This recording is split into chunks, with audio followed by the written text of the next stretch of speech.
Top quality और consistent performance के लिए सिर्फ सिल्वर पंप्स। टॉप क्वालिटी और कंसिस्टेंट परफॉर्मेंस के लिए सिर्फ सिल्वर पंप्स, नाम याद रखना। शिवसेनेचे ज्येष्ठ नेते रामदास कदम सध्या आमच्या सोबत आहेत। सर, भास्कर जाधव सध्या नाराज आहेत। 8 वेळा निवडणूक यादव के ऊपर बोलने के लिए उतनी उसकी औकात नहीं है। भास्कर जाधववरती बोलण्या एवढी मोठी त्याची औकात नाही आहे। एवढा मोठा माणूस नाही आहे तो। आता बघा 2095 ला शिवसेना प्रमुखांना विनंती करून मी त्यांना तिकीट द्यायला लावली होती। 95 पासून 2005 पर्यंत 6 टर्म होतात, पण भास्कर जाधव बोलताना मी 8 वेळा निवडून आलो। उसकी आदत आहे, म्हणजे त्याची भास्कर जाधवची पद्धत ही आहे, खोटं बोल पण वेटून बोल। उसको आम्ही त्याला सोंगाड्या म्हणतो, सोंगाड्या। नौटंकी करण्यामध्ये भास्कर जाधवचा कोण हात पकडणार नाही। काल जीच्या मुलाखतीमध्ये 2009 सालामध्ये रामदास कदम तिथे काहीतरी काळ्या विद्या करत होता, मी जाऊन स्वतः बघितलं। अरे तू उमेदवार होतास, मी उमेदवार होतो, तू कुठे माझ्याकडे बघायला येशील? खोटं बोल। जे एखाद्या माणसाला बदनाम कसं करायचं, खोटं कसं बोलायचं, ते भास्कर जाधवकडनं शिकावं। भास्कर जाधव, तुला मी आज एक सांगतोय, आमच्या घेरा पालगडला खेडमध्ये एक मवेवाडी आहे, तिथं विष्णू बुवा होता, आता हार्ट अटॅकने मेला। 2009 मध्ये तुझ्या घरातली कुठली महिला लिंबू आणि नारळ घेऊन जायची त्याच्याकडे, त्याचं नाव सांगितलं ना तर महाराष्ट्र हादरेल, तुझी अडचण होईल। आणि त्या महिलेसोबत कोण यायचं, काँग्रेसचा अध्यक्ष खेडचा, त्याचं नाव पण मी सांगेन। काळी विद्या करून तू आणि तुझी फॅमिली दमली, तू कशाला दुसऱ्याला बोट दाखवतोयस? आणि म्हणून भास्कर जाधव धादांत खोटा बोलणारा माणूस आहे, धादांत खोटा बोलणारा माणूस। बोला। विधान भवनात आज एक कार्यक्रम होता, ज्यामध्ये हिंदी आणि इंग्रजीमध्ये बोर्ड लावला होता।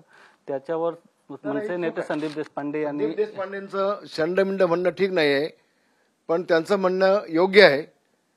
कारण महाराष्ट्रामध्ये मराठीचा कायदा पास झाला, न्यायालयाने मराठीचे आदेश दिले आहेत, आणि असं असताना मंत्रालयामध्ये किंवा विधान भवनमध्ये हिंदी आणि इंग्रजी बोर्ड लावणं हे आम्हाला शोभादायक निश्चितपणे नाही। ज्यावेळेला आम्ही मराठी भाषेला राजभाषा मिळावी म्हणून आग्रह करत होतो, आज आम्हाला ते मिळाले। आणि असं असताना मराठीचा अवमान करण्याचा नैतिक अधिकार आज कुणाला नाही आहे, आणि ते होता कामा नये, बिलकुल होता कामा नये। मराठीतच बोर्ड लावला पाहिजे, या मताशी मी 100% सहमत आहे। वारीमुळे रस्ता जाम होता असं वक्तव्य अबू आसिम आझमी यांनी केले। नाही, खरं तर अबू आझमीवरती या शासनानं कारवाई केली पाहिजे। कधी कधी अफजल खान कसं चांगलं आहे याची पुष्टी करण्याचं काम नेहमीच अबू आझमी करतात। हिंदू धर्माचा कुठलाही सण असेल तर त्याच्यावर टीका करण्याचं काम अबू आझमी करतात, फक्त काही मुस्लिम लोकांना खुश करण्यासाठी। आणि म्हणून जो अबू आझमी अफजल खानाबाबत पुष्टी करत असेल, जो महाराष्ट्रद्रोही होता, ज्यानं आमची देवळं फोडली, ज्यानं उद्ध्वस्त केलं आमचा महाराष्ट्र, आमचं राज्य, आमच्या माय भगिनीची आबरू लुटली गेली, अशा अफजल खानाची पुष्टी करणाऱ्या या अबू आझमीवरती शासनानं तातडीनं कारवाई केली पाहिजे। भविष्यामध्ये दुसरा अबू आझमी निर्माण होणार नाही याची दखल शासनाने घेतली पाहिजे, असं माझं ठाम मत आहे। शिवसेना फुटली तेव्हा सर्वात आधी संजय राऊत फुटणार होते, असं गुलाबराव पाटील यांनी वक्तव्य केलं। ते गुलाब पाटलांना माहिती असेल, पण मला एक माहिती आहे, ज्यावेळेला हे सगळे आमदार सुरतला गेले त्यावेळेला भास्कर जाधव पण सुरतच्या बॉर्डरपर्यंत जाऊन आले, आणि एकनाथ शिंदेने त्यांना सांगितलं, बाबा तुम्हाला आता घेता येणार नाही, नंतर तुमचा विचार करू, अशी चर्चा माझ्या कानावरती आलेली आहे। सगळ्यात आधी भास्कर जाधव गेले होते धावत, अशी चर्चा माझ्या कानावरती आलेली आहे। आणि म्हणून भास्कर जाधव काल जे बोलत होता, मी शरद पवारांना सोडली, चूक केली, तुझ्या हातावर त्या गुळखोबरा ठेवला होता कोणी?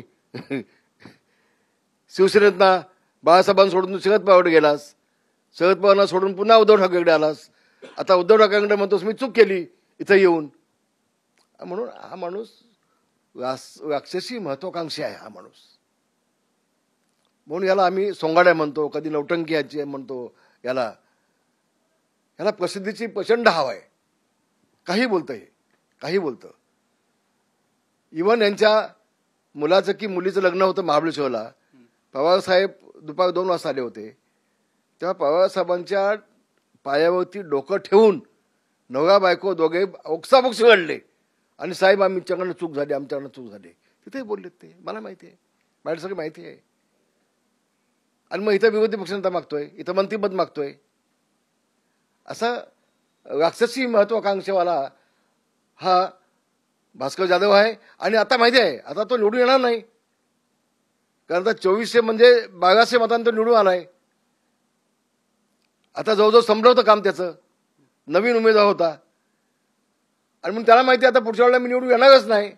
आणि म्हणून आता तो मी निवृत्त होणार म्हणून घोषणा करून टाकतोय. म्हणजे स्वतःच मी घरी बसणार असं नौटंकी करतोय. ते काही नाही, पुढच्या वेळेला तो निवडून येऊ शकत नाही, मला माहिती आहे ना. आता काठावर निवडून आला आणि नवीन उमेदवार होता आमचा, त्याला फक्त 10-15 दिवस मिळाले होते. त्यांनी याला फेस आणला. ते आता काय निवडून येते, संपलं काम त्याचं आता. पण तुम्हाला वाटतं की ते राजकीय संन्यास घेणार? अहो तो नाही, आता त्या गुहागर मतदारसंघातली जनताच त्याला राजकीय संन्यास घ्यायला लावणार आहेत. हे त्याला कल्पना आहे, त्याची माहिती त्याला आहे. आणि म्हणून ते नौटंकी करून सांगता येते. धन्यवाद. जय हिंद, जय महाराष्ट्र. कॅमेरामॅन अजय मोहितेसह गोविंद ठाकूर, TV9 मराठी, मुंबई.